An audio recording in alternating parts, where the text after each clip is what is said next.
नमस्कार, स्वागत है आपका आपके सितारे में और मैं हूं आपके साथ दिव्या तिवारी। आज साल में एक बार आने वाली सफला एकादशी है। कहते हैं कि अगर आज आप सफला एकादशी का व्रत करते हैं तो कई वर्षों तक की गई तपस्या जितना पुण्य मिलता है। इसलिए आज हम कार्यक्रम में जानेंगे इसका महत्व, साथ ही जानेंगे आज का राशिफल। तो देर कैसी, शुरू करते हैं आपके सितारे।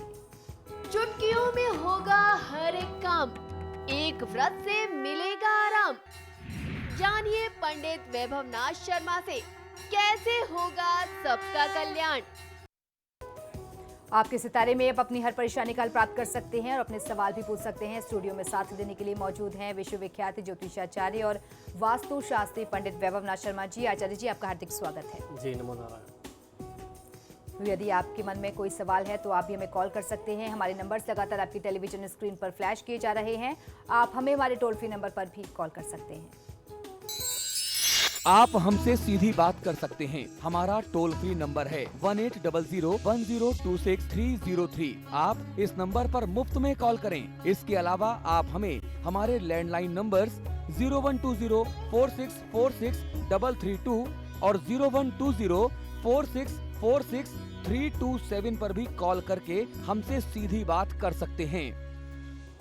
तो चलिए कार्यक्रम की शुरुआत करते हैं और सबसे पहले आचार्य जी से जान लेते हैं आज का पंचांग। जी बिल्कुल, आज का पंचांग इस प्रकार है। विक्रम संवत 2071 मास चल रहा है पौष और पौष मास के कृष्ण पक्ष की आज एकादशी तिथि है। गुरुवार का दिन है, नक्षत्र है विशाखा, योग है सुकर्मा और करण है तैतिल। और आज जो व्रत पर्व और त्योहार मना रहे हैं, इस एकादशी को सफला एकादशी के नाम से जानते हैं। तो क्या है इसका महात्म्य, क्या है इस एकादशी के पीछे की धार्मिक और शास्त्रीय कथा और क्या होना चाहिए विधि विधान, ये सारी जानकारी मैं आपको दूंगा आज के महा उपाय में। चलिए अब जान लेते हैं 12 राशियों का हाल। आज का दिन उनका कैसा रहने वाला है। सबसे पहले बात करेंगे मेष राशि की। मेष राशि वाले जातक लोग सामान्यतः स्वास्थ्य सुख में वृद्धि के योग आपके लिए बनते हैं। यदि आप कहीं नौकरी करते हैं तो अनुकूल समय है, क्योंकि स्थायित्व आपको आज प्राप्त हो सकता है। आज के दिन को शुभ बनाने के लिए पुरुष सूक्त का पाठ करेंगे तो बहुत अच्छा फायदा मिलेगा। लेकिन साथ ही साथ ध्यान ये रखना चाहिए कि काले रंग के वस्त्रों के प्रयोग से आप बच सकें। चलिए अब जान लेते हैं कैसा रहेगा वृषभ राशि वाले जातकों के लिए उनका आज का दिन। वृषभ राशि वाले जातक लोगों के लिए आपकी मानसिक चिंताओं में बढ़ोतरी के संकेत मिलते हैं और जन्म स्थान के आसपास कार्य यदि आप करें, वहां अगर प्रयास करें तो आपको सफलता कहीं ज्यादा मिल सकती है। आज के दिन को शुभ बनाने के लिए श्री कनकधारा स्तोत्र का पाठ कर लेना आपके लिए लाभकारी होगा। किसी भी प्रकार से मेहनत और परिश्रम में आज कमी नहीं करनी चाहिए। चलिए आप देख लेते हैं आज की तिथि को शुभ बनाने के लिए मिथुन राशि वाले आज क्या करें और क्या ना करें। मिथुन राशि वाले जातक लोगों के लिए बढ़ते हुए पारिवारिक मतभेद आपके लिए तनाव का कारण बन सकते हैं। पूजा पाठ, धार्मिक कृत्य करना मन को शांति प्रदान करेगा, क्योंकि इसी अवधि में आपके व्यवहार संबंधी समस्याओं में भी कुछ कमी आने के संकेत दिखते हैं। तो आपको अभी इस दौरान व्यवहार कुशल बनना है। जितना ज़्यादा से ज़्यादा आप अच्छा से अच्छा अपनी तरफ से व्यवहार करें, अपनी उग्रता को, अपने क्रोध को नियंत्रित रखें, तो आपको फायदा मिलेगा। आज के दिन को शुभ बनाने के लिए भगवान श्री गणेश की पूजा आराधना आपके लिए सर्वोत्तम होगी। गणेश चतुर्थी का पाठ आपको अवश्य कर लेना चाहिए। समय व्यर्थ मत गंवाइए। चलिए आप जान लेते हैं कैसा रहेगा कर्क राशि वाले जातकों के लिए उनका आज का दिन। कर्क राशि वाले जातक लोगों के लिए आज परिवार में, कुटुंब में पिता से अनबन के कारण संबंधों के कष्ट और बढ़ सकते हैं। जीवन साथी से पुराने वाद विवाद जो है वो समाप्त होंगे। नए रिश्तों को आरंभ करने के लिए आज का दिन, आज की तिथि बहुत उपयुक्त है। आज के दिन का पूरा लाभ लेने के लिए और परिवार में जो पिता के साथ वाद विवाद की स्थिति है उसको टालने के लिए मंगल चंद्र का स्तोत्र का पाठ आपको अवश्य करना चाहिए।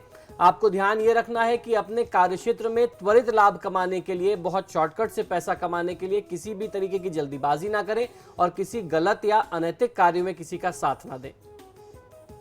अब जान लेते हैं सिंह राशि वाले आज के दिन को अच्छा बनाने के लिए आज क्या उपाय करें।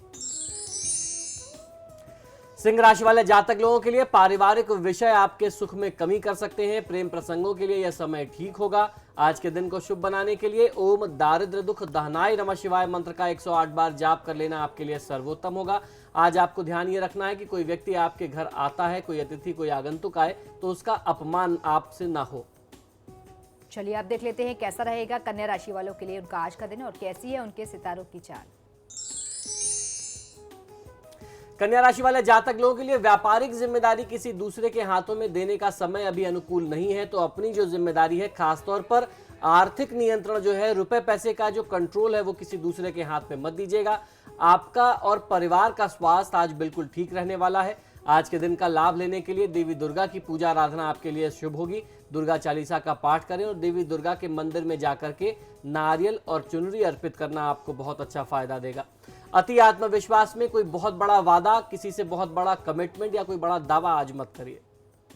एक कॉलर अब बीकानेर से हमारे साथ जुड़ गए हैं, राजेंद्र जुड़ गए हैं। राजेंद्र, अपना सवाल पूछिए। सर जी प्रणाम। जी नमस्कार, बताइए। डेट ऑफ बर्थ 17 सितंबर 1965 है। जी फिर से एक बार बताएं।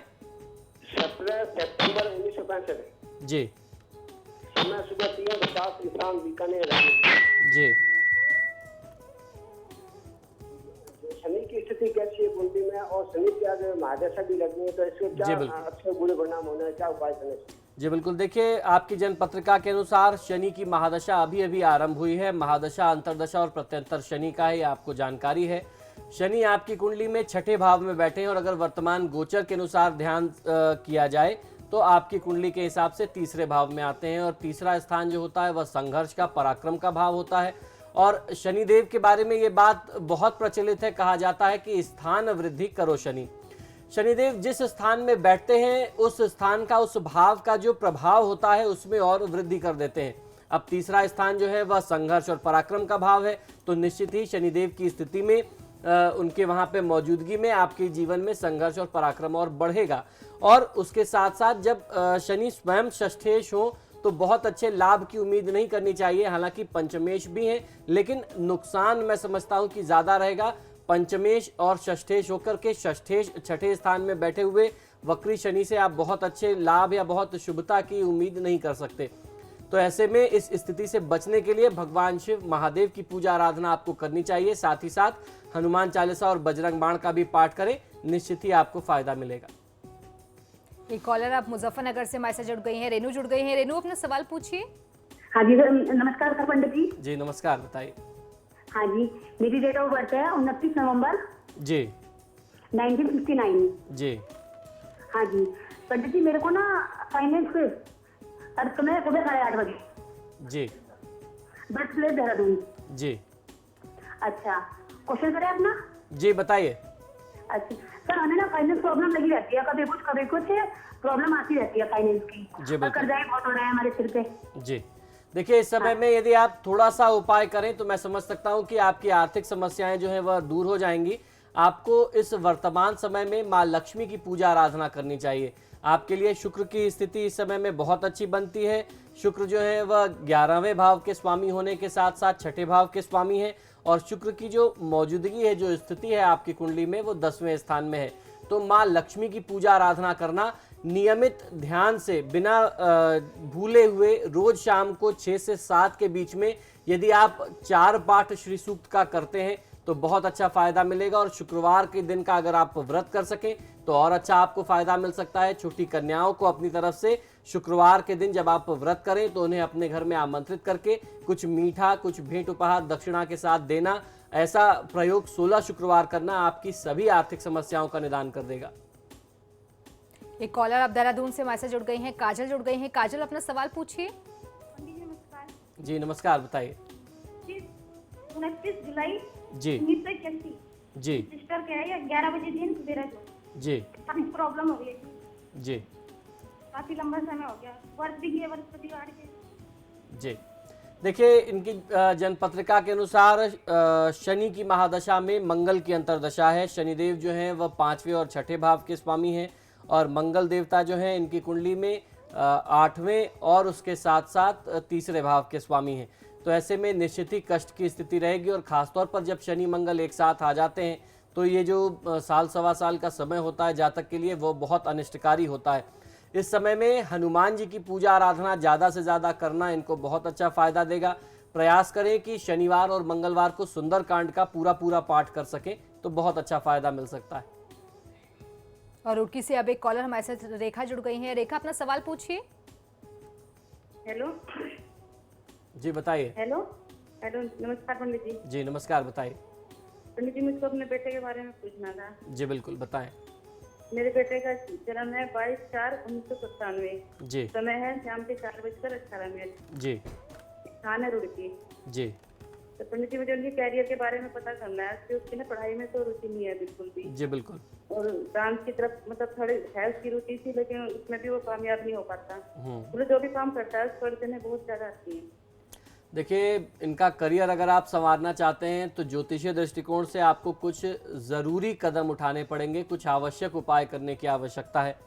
वर्तमान समय में राहु की महादशा में चंद्रमा की अंतर्दशा चल रही है। इनकी कुंडली में केतु और शनि का संयोग सप्तम भाव में बन रहा है। राहु की स्थिति जो है वह लग्न में है। लग्न में बैठा हुआ राहु किसी भी व्यक्ति का, किसी भी जातक का जो पूरा जीवन है उसको प्रभावित कर सकता है। साथ ही साथ जब केतु और शनि की स्थिति सप्तम भाव में हो तो वो भी बहुत अनिष्टकारी होती है। जहाँ तक आपने करियर की बात कही, किस क्षेत्र में जाएगा, कैसी पढ़ाई करेगा, तो कर्म क्षेत्र का स्वामी बुध जो है वो भी वक्री अवस्था में अष्टम भाव में आ गया। तो कुल मिलाकर के ये बहुत अच्छे संयोग नहीं है किसी भी जातक के लिए, खासतौर पर जब बच्चा बहुत कम अवस्था में हो और उसको आगे अभी भविष्य पूरा देखना है, जीवन पूरा देखना है, तो ऐसे में बहुत ज़्यादा संघर्ष की स्थिति होती है। तो आपको सुझाव दूंगा कि शनि राहु केतु के साथ बुध का जाप कराएं। और इस जातक को अगर आप वित्तीय क्षेत्र में, कॉमर्स की फील्ड में, मैनेजमेंट की फील्ड में थोड़ा सा उत्साहवर्धन करेंगे, प्रोत्साहन देंगे तो उस क्षेत्र में ज़्यादा अच्छा निकल सकता है। इनके ऊपर किसी भी तरीके से इंजीनियरिंग का, डॉक्टरी का कोई भी दबाव नहीं बनाना चाहिए या ज़बरदस्ती इनको वो विषय नहीं दिलाना चाहिए, क्योंकि ये चला ही नहीं सकते। तो कॉमर्स की फील्ड जो है इनके लिए वो ज़्यादा अच्छी बनती है।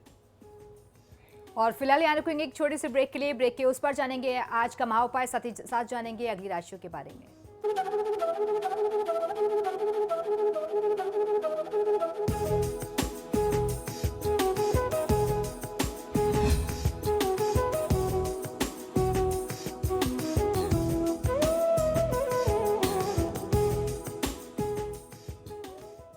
और ब्रेक के बाद एक बार फिर से आपका स्वागत है। चलिए अब बढ़ते हैं अगली राशि की ओर, जान लेते हैं कैसा रहेगा तुला राशि वालों के लिए उनका आज का दिन। तुला राशि वाले जातक लोग आज की दिनचर्या में आपको अपने काम करने में आत्मविश्वास की कुछ कमी अनुभव कर सकते हैं। आप प्रोफेशनल लाइफ के लिए समय मध्यम फलकारी रहने वाला है और आज अपने आत्मविश्वास में कमी ना करें, इस बात का ध्यान रखना चाहिए। श्री सूक्त का पाठ करके घर से निकलते हैं तो बहुत अच्छा लाभ आपको मिलेगा। माँ लक्ष्मी को 100 ग्राम मिश्री का भोग एक नई सफेद रुमाल पर रख करके अर्पित करिए। बच्चों के स्वास्थ्य की अनदेखी आप इस समय में बिल्कुल भी मत करिए। चलिए तो आप देख लेते हैं वृश्चिक राशि वाले जातक आज के दिन को अच्छा व्यतीत करने के लिए आज क्या करें और क्या ना करें। वृश्चिक राशि वाले जातक लोग परिवार के लिए समय कम निकल पाने के योग आपके लिए बन रहे हैं। काम का दबाव ज्यादा रहेगा। किसी रिश्तेदार के यहाँ जाने का अवसर प्राप्त हो सकता है। संतान पक्ष से भी सहयोग प्राप्त होगा। आज के दिन को शुभ बनाने के लिए बजरंग बाण का पाठ कर लेना आपके लिए लाभकारी होगा। आर्थिक नुकसान जो हो रहे हैं आपके परिवार में, आपके कार्यक्षेत्र में, उसकी अनदेखी बिल्कुल भी मत करिए। चलिए आप देख लेते हैं क्या कह रहे हैं धनु राशि वालों के लिए उनके आज के सितारे। धनु राशि वाले जातक लोग जीवन साथी को लेकर के आज आप यात्रा पर जाने का कार्यक्रम बना सकते हैं। पारिवारिक सुख के लिए यह समय बेहद सर्वोत्तम दिखाई देता है। इस समय को और अच्छा शुभ बनाने के लिए, आज की तिथि का लाभ लेने के लिए विष्णु सहस्त्रनाम का पाठ करना चाहिए। आज सफला एकादशी है। दिनचर्या जो आपकी एक सेट रूटीन है, उस रूटीन को बिगाड़ना आज नहीं चाहिए। चलिए अब जान लेते हैं क्या कह रहा है मकर राशि वालों के लिए उनका आज का राशिफल।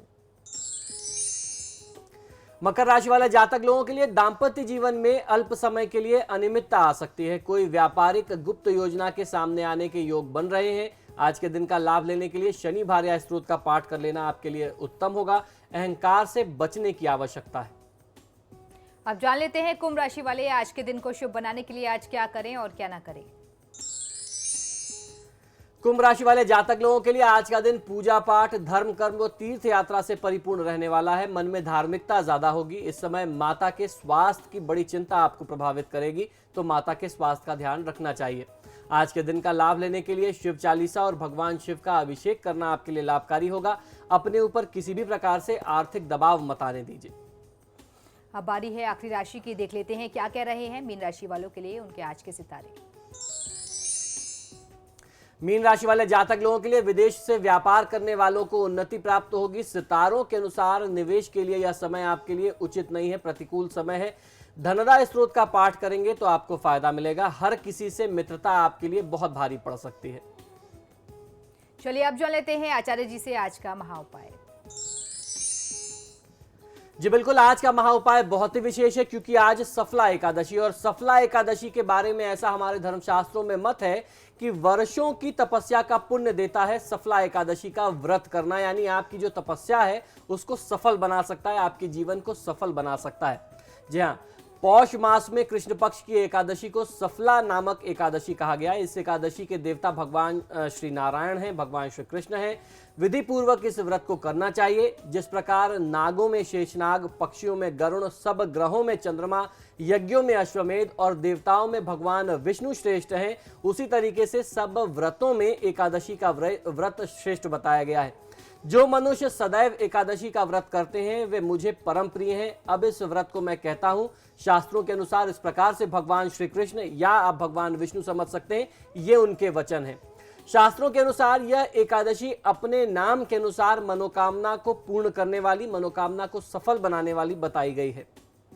पुराणों के अनुसार जो व्यक्ति विधिवत रूप से इस एकादशी का व्रत और रात्रि जागरण करता है उसे वर्षों तक तपस्या करने का पुण्य प्राप्त होता है। पद्म पुराण में सफला एकादशी के महात्म का वर्णन हमें प्राप्त होता है। भगवान श्री कृष्ण ने युधिष्ठिर को बताया कि सफला एकादशी का व्रत करने का जो विधान है वो बहुत महात्म्य रखता है और इसके देवता स्वयं श्री नारायण हैं। जो व्यक्ति सफला एकादशी के दिन व्रत रख करके भगवान विष्णु अर्थात भगवान श्री कृष्ण स्वरूप की पूजा आराधना करता है, रात्रि में जागरण करते हैं, ईश्वर का ध्यान और भगवान श्री हरि के अवतार एवं उनकी लीला कथाओं का पाठ तथा श्रवण करते हैं, उनका व्रत, उनका जन्म जो है वह सफल हो जाता है। इस प्रकार से सफला एकादशी का व्रत करने वालों से भगवान विष्णु प्रसन्न होते हैं। व्यक्ति के जीवन में आने वाले हर प्रकार के दुखों को पार करने में भगवान उनका सहयोग करते हैं। उनकी कृपा से आपके जीवन के दुख और कष्ट मिट जाते हैं, जीवन में सुख की प्राप्ति होती है और व्यक्ति मृत्यु के पश्चात सद्गति को प्राप्त करता है। पद्म पुराण में सफला एकादशी की जो कथा मिलती है उसके अनुसार महिष्मान नाम का एक राजा था। इनका ज्येष्ठ पुत्र लुम्पक पाप कर्मों में लिप्त रहने वाला था।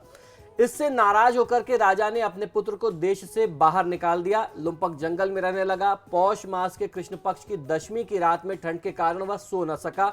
सुबह होते होते ठंड से लुम्पक बेहोश हो गया। आधा दिन गुजर जाने के बाद जब बेहोशी दूर हुई तब जंगल से फल इकट्ठा करने लगा।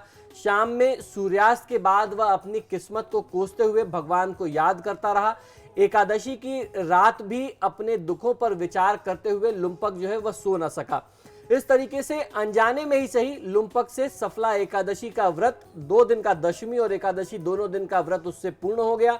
इस व्रत के प्रभाव से लुम्पक सुधर गया और इनके पिता ने अपना सारा राज्य जो है लुम्पक को सौंप दिया और खुद तपस्या के लिए वन चले गए। काफी समय तक धर्मपूर्वक शासन करने के बाद लुम्पक भी तपस्या करने चला गया और मृत्यु के पश्चात इसे विष्णु लोक में स्थान प्राप्त हुआ। जो लोग यह व्रत नहीं कर पाते उनके लिए शास्त्रों में यह भी विधान है कि इस दिन भगवान विष्णु का आप सिर्फ पूजन कर लें। दैनिक जीवन के कार्य को करते हुए भगवान विष्णु का स्मरण करें। संध्या के समय पुनः भगवान की पूजा और आरती के बाद भगवान की कथा व पाठ करें। एकादशी के दिन चावल से बना हुआ भोजन, लहसुन, प्याज, मांस, मदिरा इत्यादि का सेवन जो है वह वर्जित बताया गया है। किसी भी विशेष पुण्य तिथियों में इन पदार्थों का प्रयोग वर्जित है। तो ये था हमारा आज का महाउपाय। इसी के साथ ही हमारे आज के कार्यक्रम में फिलहाल इतना ही। बहुत बहुत शुक्रिया आपका दर्शकों में कॉल करने के लिए। आचार्य जी आपका भी बहुत बहुत शुक्रिया स्टूडियो में आने के लिए। नमो नारायण। तो आपके सितारे में फिलहाल इतना ही, लेकिन खबरों के लिए देखते रहिए समाचार प्लस। नमस्कार।